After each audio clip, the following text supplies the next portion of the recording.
And so you touched on there this rise in hate that we're seeing. I've heard a lot of people talk about this Pride Month feeling a bit differently. I'm curious, in your time as a minister, have you felt that rise yourself? Like, are you seeing more hate online?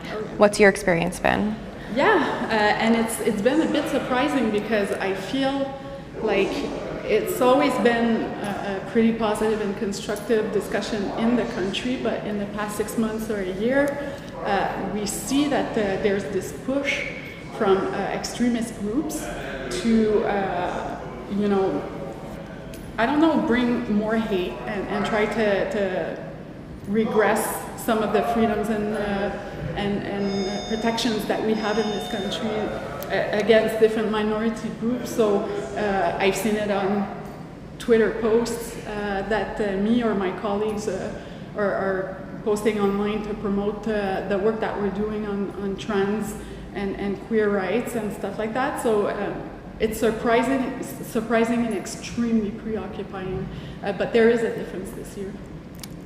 Does it impact you personally, seeing the government take these steps, but then knowing that there's this large backlash online and just in the Canadian population, like seeing that messaging as a member of that community, how does that impact you?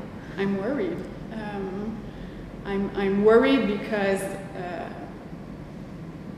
I'm thinking about the kids that are going through the tough time of either coming out or that have questions around their gender identity or their sexual orientation and being exposed to so much hate online. I think it's making life a whole lot more difficult for a lot of young people, and we need to do something about that. We need to talk about it, but I think it's more important now than ever that people that are in the public space that we stand up and stand against what we're seeing right now.